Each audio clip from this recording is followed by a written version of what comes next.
Hi guys, my name is Ankit Khan. Welcome back to my channel Gyan Sarvopari official. आज हम discussion करेंगे important topics जो आज वर्ल्ड में चल रहे हैं।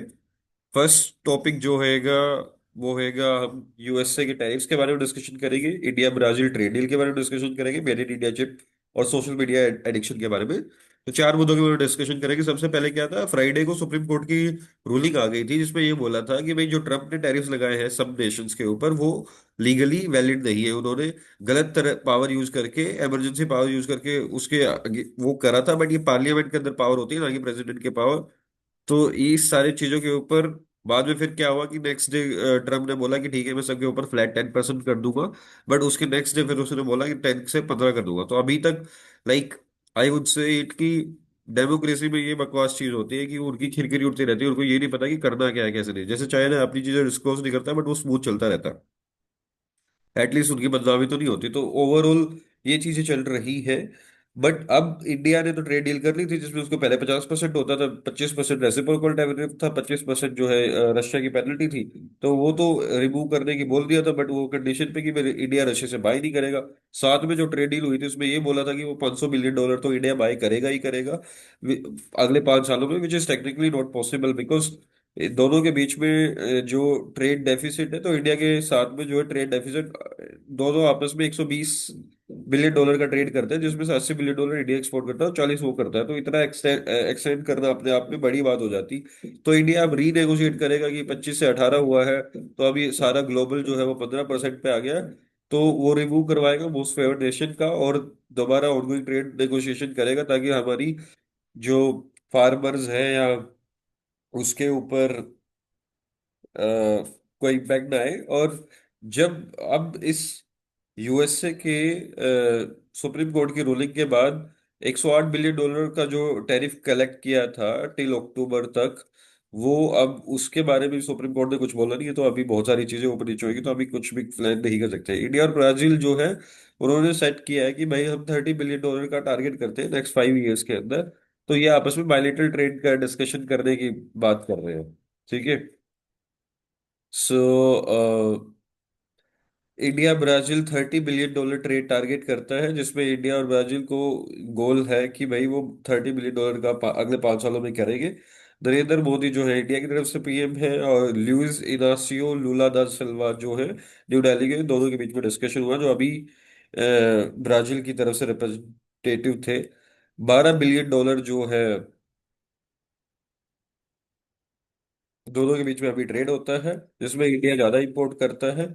दोनों नेशंस के बीच में क्रिटिकल मिनरल के ऊपर डिस्कशन होएगा और जो कोऑपरेशन एक्सपेंड होएगा डिफेंस में, एनर्जी में, हेल्थ केयर में, digital public infra, MSME, renewable energy.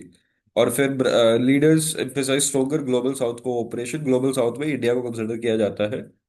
और ब्राजील ने बोला कि हम इंडिया को सपोर्ट करते हैं वीटो पावर में यूनाइटेड नेशन सिक्योरिटी काउंसिल के अंदर। और दोनों ने डिस्कशन किया ट्रेड पॉलिसीज एंड टैरिफ, यही मोटी बात थी। अब इसमें ओवरऑल सिनेरियो सिर्फ यही है, इंडिया का यूएई से डील क्रैक हो चुका, सऊदी से डील बात कर रहे हैं, यूके से डील क्रैक हो चुका, यूरोप से डील क्रैक हो चुका है, यूएसए के साथ भी सेटलमेंट हो जाएगा। उसके बाद ऑस्ट्रेलिया भी चलता है और भी जैसे एशियन कंट्रीज के साथ है। बट इसमें ओवरऑल पॉइंट ये है कि इंडिया अगर मैन्युफैक्चरिंग हब नहीं बनेगा तो वो क्या देगा, बेसिकली सर्विसेज ही देगा। और सर्विसेज में भी जो एंड टू एंड सर्विसेज नहीं दे पाता, बट कुछ सेक्टर्स में इंडिया गुड है। तो इंडिया को मैन्युफैक्चरिंग इंफ्रा पे बहुत काम करना पड़ेगा तब भी जाके करेंगे। रिसेंट केस क्या है कि यूरोप ने चाइना के ऊपर एंटी डंपिंग ड्यूटी लगाई है, तो बहुत सारी इंक्वायरी जो है वो हमें भी मिलती है सिरेमिक्स के अंदर। उनकी फैक्ट्रियां ही नहीं है इंडिया में, इंडिया में स्किल सेट ही नहीं है। नहीं, textile is a very old industry, textile में स्किल सेट नहीं है। सिरेमिक्स और मतलब हार्ड गुड्स और होम डेकोर आइटम्स में स्किल सेट नहीं है। इवन तो अभी जैसे इसके बात करते हैं made in India chip important for developed nation Modi.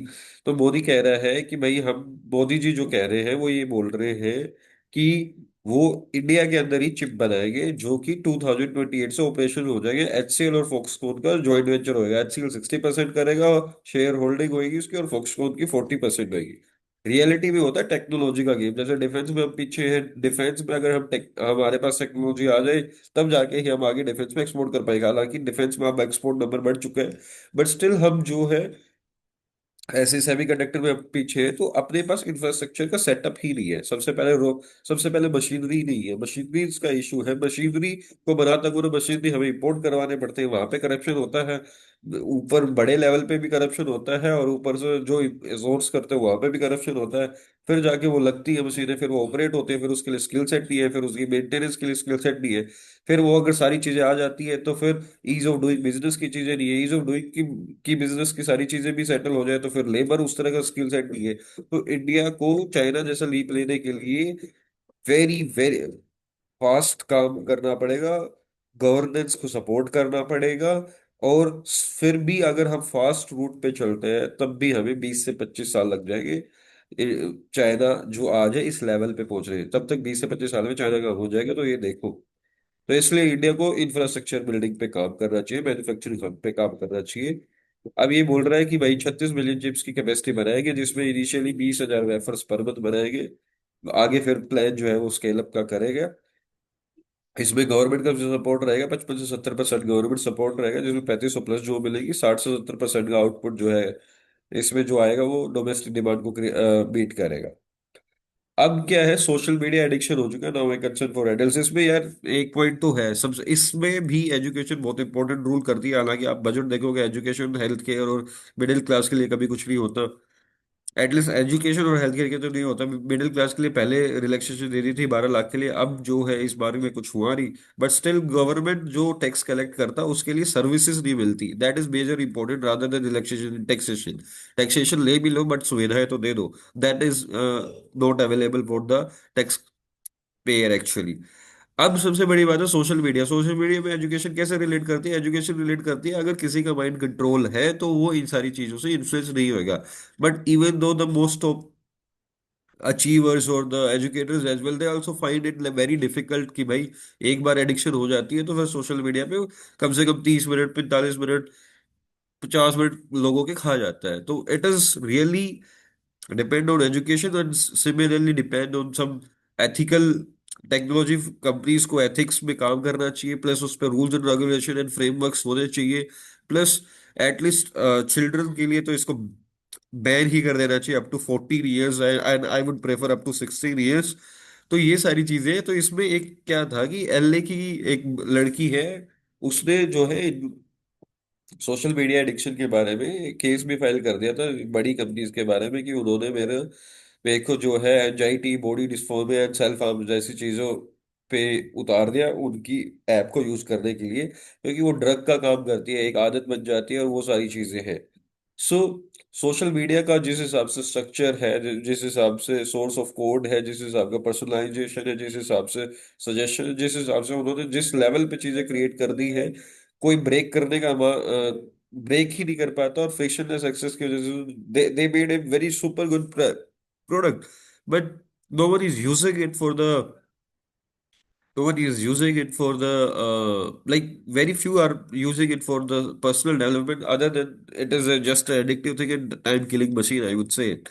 So इसमें एक थॉट हो जाए कि भाई मैं इस चीज को यूज कर रहा हूँ तो इसमें मेरा फायदा क्या है, then only it will impact it. ये थॉट, इस तरह के थॉट्स आने ये एजुकेशन से इंपॉर्टेंट होते हैं, इसलिए ये इंपॉर्टेंट था, इसलिए I was discussing about it. Recommended solution यही है कि ऐप में भाई नोटिफिकेशंस तो बंद रखो, बेड टाइम मोड ऑन रखो। बेड टाइम मोड में तुम्हें कोई भी नोटिफिकेशन नहीं आता, होम स्क्रीन से ऊपर है एप्स हटा दो।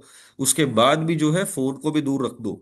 तो इस तरह की चीजें, it is really really good thing कि भाई तुम अगर रियल फिजिकल वर्ल्ड में तुम अगर कम्युनिकेटिव नहीं हो, वहां पे रिलेशनशिप्स नहीं है या सोशली एक्टिव नहीं हो, तो तुम इस पे आते हो। तो ये सारी चीजें रियल में आगे वाले एरा के लिए सही नहीं है। तो ये थी आज की important updates. Keep tuning to my channel. अगर आपको अच्छा लगे तो please like, share and subscribe. Thank you, bye bye, take care.